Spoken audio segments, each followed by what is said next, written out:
आज हम 9th standard का लेसन नंबर 16 पढ़ेंगे। लेसन नंबर 16 जिसका नाम है भारतीय संस्कृति में गुरु शिष्य संबंध, टीचर और स्टूडेंट का रिलेशन के बारे में हम पढ़ेंगे कि भारतीय संस्कृति में यानी कि पुराने समय में किस तरह के गुरु और शिष्य के संबंध हुआ करते थे। आज टीचर और स्टूडेंट बोला जाता है, पहले गुरु और शिष्य ही बोलते थे उनको। और पहले जो है विद्यालय जो है वो मंदिर के समान होते थे, उनकी पूजा की जाती थी, गुरुओं का बहुत सम्मान किया जाता था, बच्चों को फीस नहीं देनी पड़ती थी और अलग ही एक परंपरा थी, हमारी गुरुकुल परंपरा थी। लेकिन पाश्चात्य संस्कृति के कारण में ये अभी चेंजेस आ गए हैं, जिसकी वजह से गुरु शिष्य संबंध भी परिवर्तित हो चुके हैं। तो ये आनंद शंकर माधवन जी का लिखा हुआ बहुत ही अच्छा लेसन है।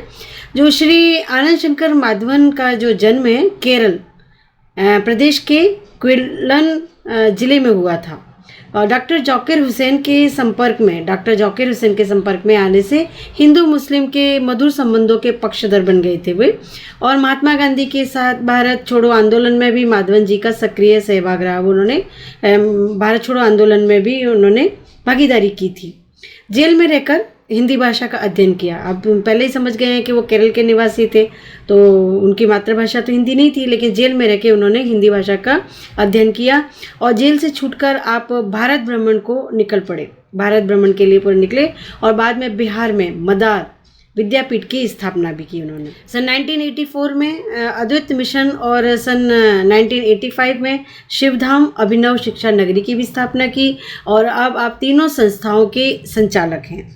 मलयालम, क्योंकि वो केरल के थे तो मलयालम तथा तमिल दोनों ही भाषा पर पूर्ण अधिकार होने के कारण, मतलब इन दोनों भाषा को वो बहुत अच्छी तरह से जानते थे।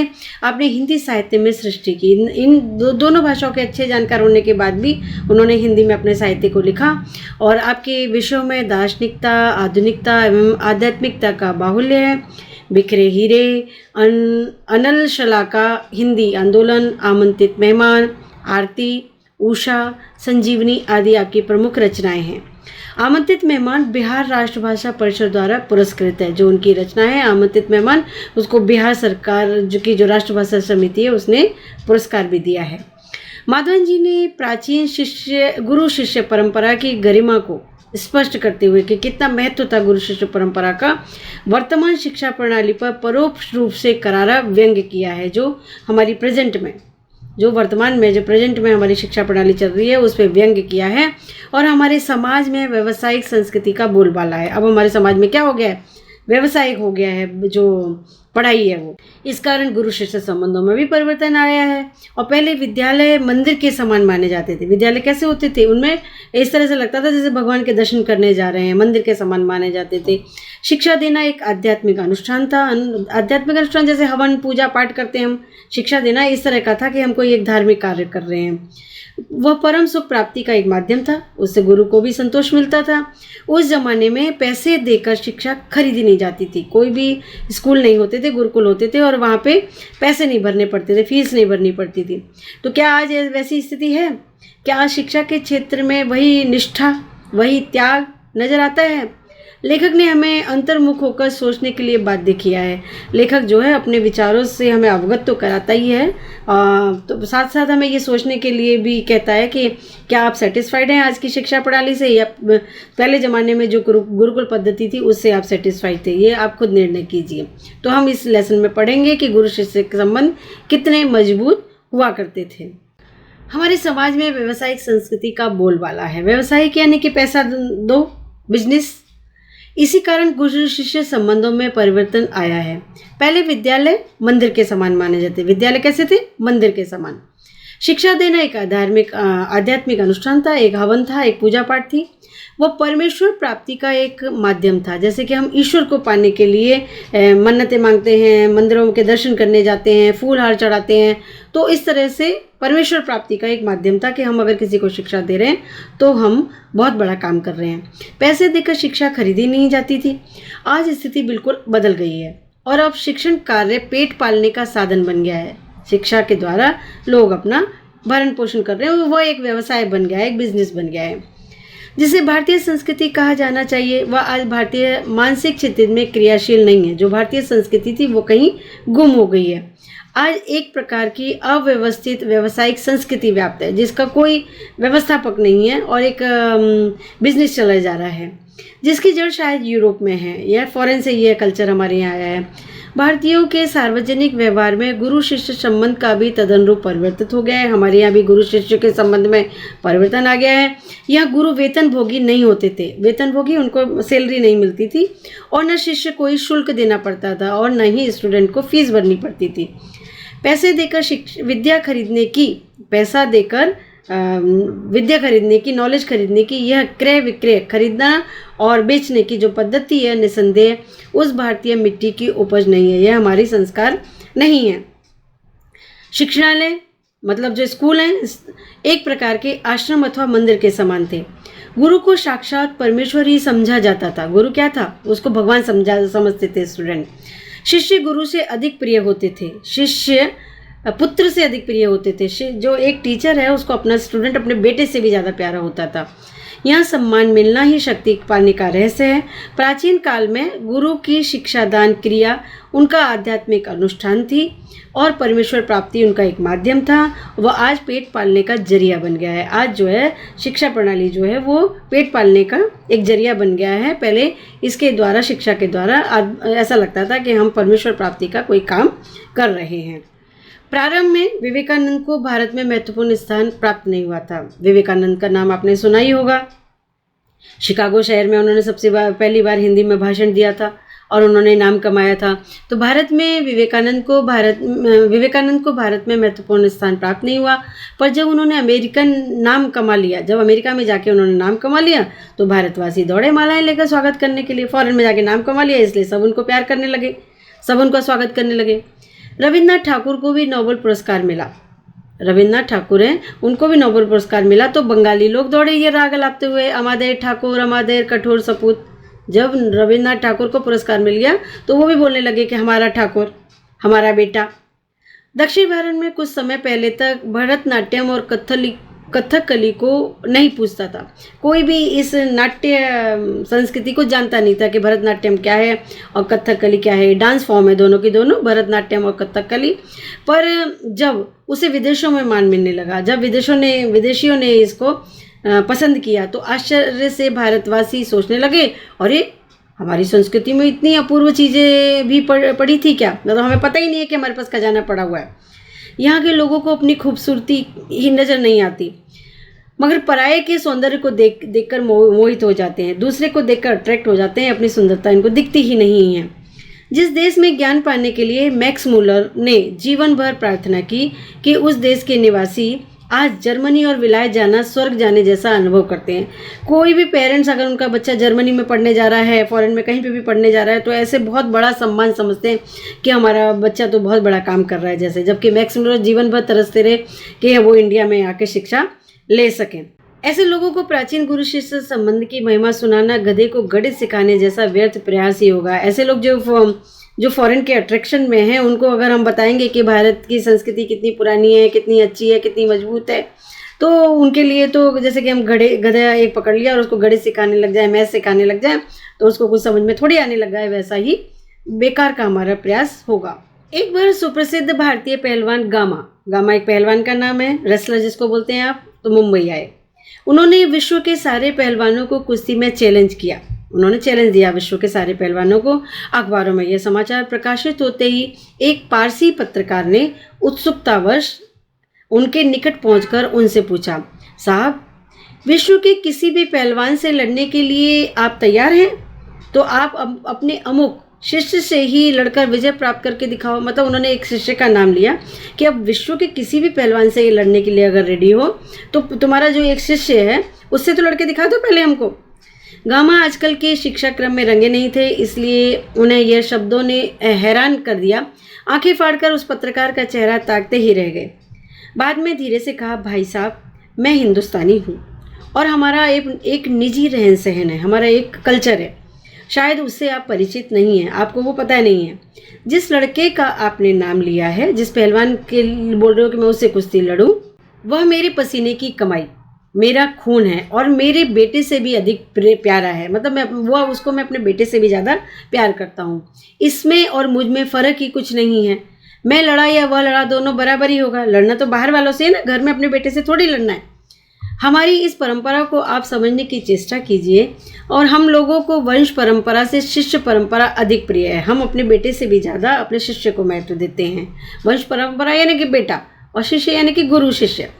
ख्याति और प्रभाव में वह सदा यह चाहते हैं कि हम अपने शिष्यों से कम प्रभावी रहें। मतलब कोई भी गुरु ये चाहता है कि मेरा बच्चा, मेरा शिष्य जो है वो मुझसे भी आगे निकले, 2 कदम आगे चले, वो मुझसे ज़्यादा नाम कमाए संसार में।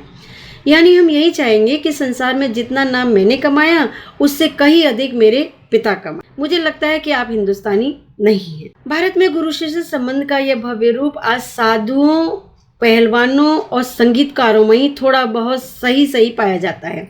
मतलब थोड़े से लोगों में ही गुरु शिष्य परंपरा आज भी जिंदा है। किन में? साधुओं में, पहलवानों में और संगीतकारों में। जहाँ पे साधुओं में भी जो छोटे साधु नए बनते हैं वो बहुत अपने गुरु को महत्व देते हैं, पहलवानों में भी देते हैं और संगीतकारों में भी देते हैं। भगवान रामकृष्ण बरसों योग्य शिष्य को पाने के लिए प्रयत्न करते रहे और उनके जैसे व्यक्ति को भी उत्तम शिष्य के लिए रो रो कर, किस तरह से रो रो कर प्रार्थना भगवान से करनी पड़ी थी कि भगवान मुझे एक अच्छा सा शिष्य दे दो। ये एक आंसर भी है आपका कि भगवान रामकृष्ण बरसों योग्य शिष्य पाने के लिए प्रयत्न करते रहे और उनके जैसे व्यक्ति को भी उत्तम शिष्य के लिए रो रो कर प्रार्थना करनी पड़ी थी। इसे समझा जा सकता है कि एक गुरु के लिए उत्तम शिष्य कितना महंगा और महत्वपूर्ण होता है, कितना इंपॉर्टेंट होता है उसके लिए उसका शिष्य।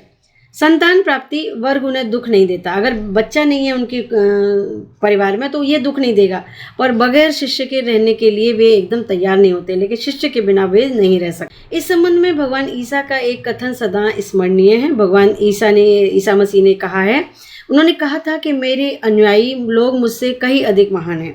जो मेरे फॉलोअर्स हैं, अनुयायी मतलब फॉलोअर्स, वो मुझसे भी ज़्यादा महान है और उनकी जूतियाँ होने की योग्यता भी मुझ में नहीं है, उनकी पैरों की धूल के बराबर भी मैं नहीं हूँ।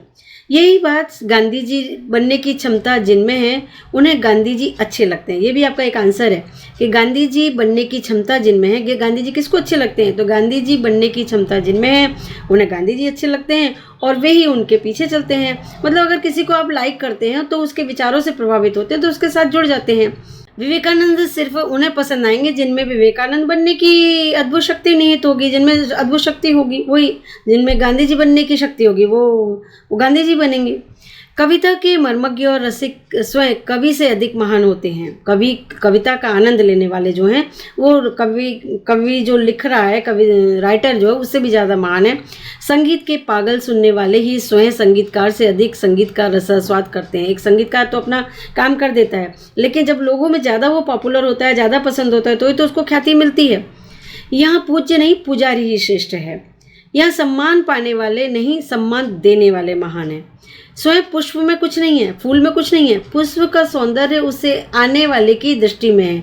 मतलब जो उसको देख रहा है, फूल तो अपनी जगह पर सुंदरता लेके खड़ा है, लेकिन उसकी सुंदरता कब बढ़ती है? जब उसकी लोग तारीफ करते हैं कि कितना सुंदर गुलाब का फूल है ना, तब उसकी सुंदरता बढ़ जाती है। दुनिया में कुछ नहीं है, जो कुछ भी है हमारी चाह में है, हमारी दृष्टि में है। ये अद्भुत भारतीय व्याख्यान अजीब सी लग सकती है, पर हमारे पूर्वज सदा इसी पथ के यात्री रहे हैं। मतलब उन्होंने इसको हमेशा माना है। उत्तम गुरु में जाति भावना भी नहीं रहती। जो एक परफेक्ट, जो अच्छा उच्च कोटि का जो गुरु होता है वो जाति भावना को नहीं मानता है। कितने ही मुसलमान पहलवानों के गुरु कौन है? मुसलमान, और हिंदू चेले हैं, और संगीतकारों के मुसलमान शिष्य रहे हैं, है ना। अगर कोई हिंदू गुरु है तो उसके मुसलमान बहुत सारे शिष्य भी हैं। यह परख गुण की है, मतलब उसके अंदर टैलेंट की कदर है, परख गुण की है। उसके अंदर जो ये टैलेंट है उसको निखारा जाता है, न कि उसकी जाति देखी जाती है। साधना की और प्रतिभा की होती है, भक्ति और श्रद्धा की ही कीमत है, न कि जाति संप्रदाय, आचार विचार या धर्म की। मुझे क्या लिखाया था एक विद्वान मुसलमान ने ही, उन्होंने कभी नहीं सोचा कि यह हिंदू है और मुसलमान बनना चाहिए। अगर कोई गुरु मुसलमान है और उसके पास में हिंदू शिष्य आ गया तो वो ये कोशिश नहीं करता कि मुझे इसको मुस्लिम बनाना है। वो अपना सिर्फ ये समझता है कि मुझे इसको अच्छे से अच्छे तैयार करना है, एक अच्छा शिष्य बनाना है, इसको अच्छी शिक्षा देनी है। पुराने ज़माने में मौलवी लोग बड़े बड़े रामायणी होते थे। मौलवी देखो, मौलवी मुस्लिम होते हैं मौलवी, और वो रामायण पढ़ा करते थे। और आज देहातों में भरत मियाँ, अब भरत हिंदू नाम है, भरत मियाँ, रंजीत मियाँ आदि अधिक संख्या में दिखाई देते हैं। ये सब हिंदू नाम है, लेकिन फिर भी वो मुस्लिम बच्चों के रखे जाते हैं। वहाँ पे कोई जाति पात भेदभाव नहीं होता है। तो आज के गुरु भी सिर्फ सेवा लेने में ही चतुर हैं। आजकल के गुरु हैं वो सिर्फ सेवा लेते रहते हैं। अब उन्हें ये ध्यान नहीं है कि मैंने बच्चे को कुछ दिया या न दिया, लेकिन मुझे उससे फीस वसूल करनी है, देने में नहीं। उपनिषदों में आचार्यों ने कहा है कि सेवा देने की चीज़ है, लेने की नहीं। सेवा लेने के अधिकारी बच्चे, रोगी, असहाय और वृद्ध। बच्चों को परमेश्वर का ही मूर्त रूप समझ, मतलब हमें जो बच्चों को भगवान का ही रूप मान लेना चाहिए। और सेवा किसको चाहिए? एक बच्चे को चाहिए, रोगी को चाहिए, असहाय जिसका कोई सहारा नहीं है, और जो बूढ़ा है, वृद्ध है, उसको चाहिए। तो बच्चे को हम परमेश्वर का रूप मान के ही हमें काम करना चाहिए। सेवा रूपी पूजा से उनकी शक्ति को प्रज्वलित करने क्षमता और सहजता रखने वाले ज्ञानी और तपस्वी पुरोहित आजकल के गुरु नहीं रह गए हैं। किसी भी देव मंदिर की मूर्ति की शक्ति, कोई भी देवता की मूर्ति जो है वो मंदिर में जो रखी गई है की शक्ति उतनी मात्रा तक ही संभव है जितनी मात्रा तक उसके पुजारी की भाव पूजा में नैवेद्य भावना भरी रहती है। कोई मूर्ति पूजा लायक कब बनती है? जब उसको मंदिर में रखा जाता है, वहाँ एक पुजारी रखा जाता है, उसका रोज़ पूजा पाठ करता है। और जब पुजारी ही उस मूर्ति को इम्पोर्टेंस नहीं देगा तो हम दूसरे लोग क्यों देंगे? दूसरे लोग भी नहीं देंगे। तो बहुत ज़रूरी है कि पुजारी अपनी मूर्ति को बहुत अच्छे से पूजा पाठ करे, उस भक्ति भाव रखे, उसके पीछे श्रद्धा रखे, तो ही लोगों की श्रद्धा भक्ति उसमें बढ़ेगी। इसलिए गुरु का भी यह कर्तव्य है कि वह बच्चों को सही शिक्षा दे, उनको सही मार्ग दिखाए, उनमें एक निखार लाए, उनके अवगुणों को बाहर निकाले और उनको दोष मुक्त करे। ठीक है, तो इस तरह से आपको ये लेसन समझ में आया। अब हम पढ़ेंगे थोड़े से आपके शब्दार्थ हैं, यहाँ पे शब्दार्थ और टिप्पणी है। परिवर्तन का मतलब है कि बदलाव, और सुप्रसिद्ध मतलब है सर्वश्रेष्ठ, और निजी का मतलब है अपना, उत्तम का मतलब है श्रेष्ठ, और अनुयायी का मतलब है शिष्य, फॉलोअर, शिष्य। यह मुहावरे दिए हैं। गधे को गड़ी सिखाना मतलब व्यर्थ प्रयास करना, बिना मतलब की मेहनत करना, ताकते रहना कि आश्चर्य से देखते रहना, पसीने की कमाई यानी कि कठिन परिश्रम का फल, और रंग जाना यानी कि किसी काम में निमग्न यानी कि खो जाना, किसी काम में खो जाना, इसको बोलते हैं रंग जाना। यहाँ आपके स्वाध्याय है, उसमें आपका क्वेश्चन नंबर 1 है, जिसमें निम्नलिखित प्रश्नों के एक एक वाक्य में उत्तर लिखिए। तो प्राचीन काल में भारतीय शिक्षा केंद्र कैसे होते थे?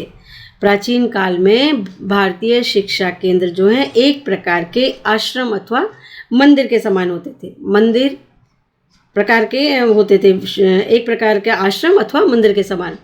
जब रविन्द्रनाथ ठाकुर को नोबेल पुरस्कार मिला तब बंगाली लोग कौन सा राग अलापते हुए भागे थे? उन्होंने ये राग अलापा है, अमादेर ठाकुर, अमादेर कठोर सपूत, यही बोला था ना। भगवान रामकृष्ण वर्षों तक योग्य शिष्य पाने के लिए क्या करते रहे? योग्य शिष्य पाने के लिए वर्षों वे रो कर भगवान से प्रार्थना करते रहे। योग्य शिष्य पाने के लिए भगवान से रो के प्रार्थना करते रहे कि भगवान मुझे एक अच्छा सा शिष्य तो दे दो।